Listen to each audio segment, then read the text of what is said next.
Was UFC Vegas 102 what we thought it would be, or did it disappoint? I think UFC Vegas 102 was a solid card. In the main event, we had Cannonier versus Gregory Rodrigues. Cannonier defeats Gregory Rodrigues by 4th round TKO. RoboCop started very strong in the first round, was landing big punches and had very bad intentions with everything he was throwing. RoboCop even dropped Cannonier 2 minutes into the fight with a big right straight. RoboCop literally came out looking like the Terminator, just stalking Cannonier. RoboCop then dropped Cannonier again in the first round, and at this point, it's looking like RoboCop's trying to get a finish. He came out using a lot more head movement than we've ever seen from him, but then once the second round started, RoboCop noticeably started to slow down. And at this point, Cannonier started fighting more on the front foot and implementing some leg kicks. And this just starts a slow, steady breakdown of RoboCop by Cannonier. The head movement and the speed of RoboCop was noticeably different at this point.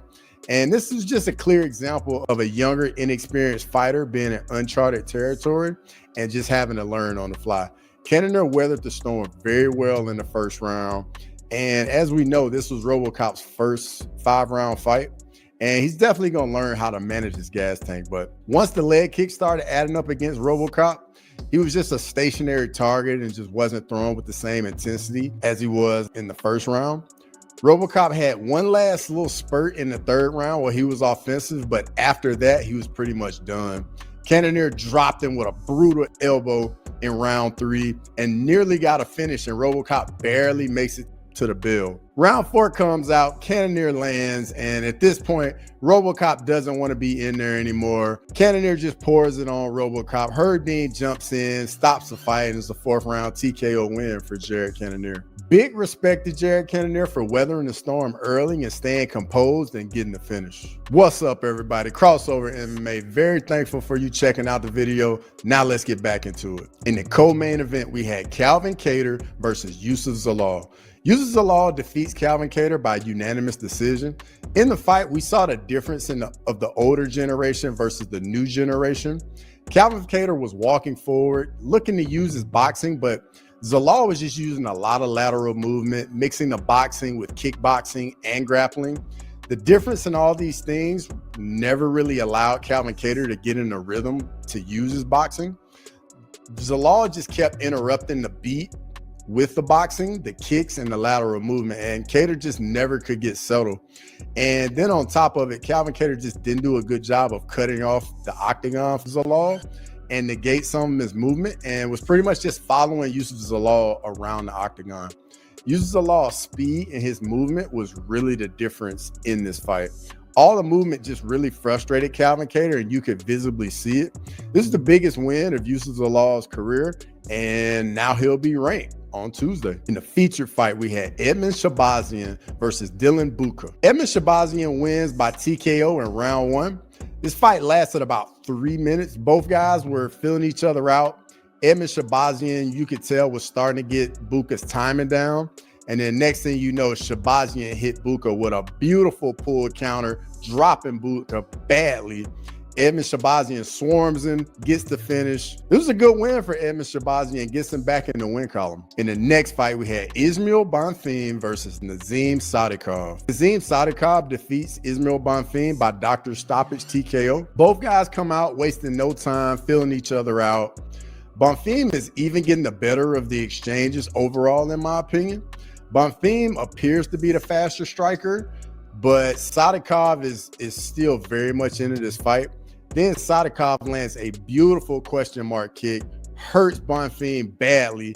Bonfim at this point is just circling the octagon on his bike, trying to get away, and Sadykhov is just stalking him down.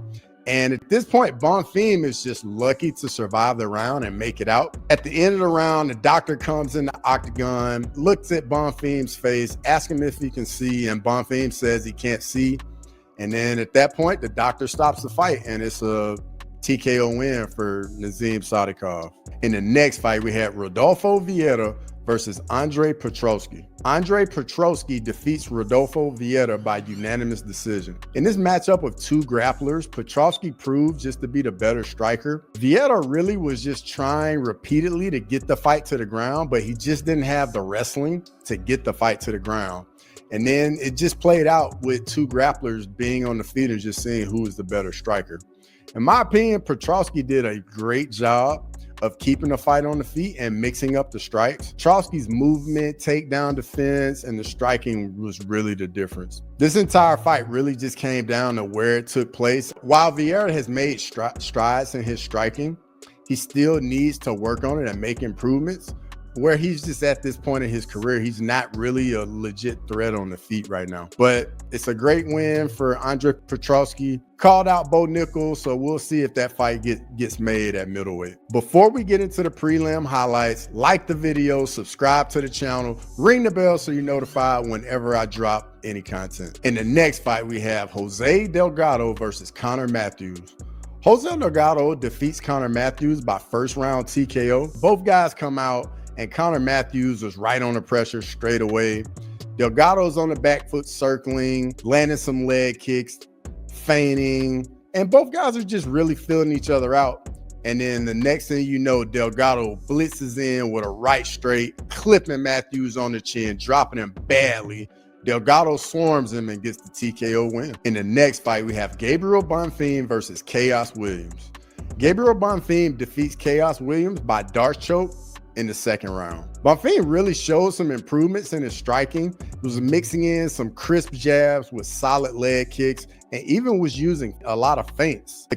The constant feints and the jabs just kept Chaos Williams guessing and biting on all the feints. He couldn't really get a feel for what Bonfim was doing. Williams never really could just get a beat on anything. And whenever Williams would try to close the distance with strikes, Bonfim would just shoot underneath him, get a takedown, and the effect it had was big, as Williams wouldn't be aggressive as he needed to be to close the distance anymore in the fight.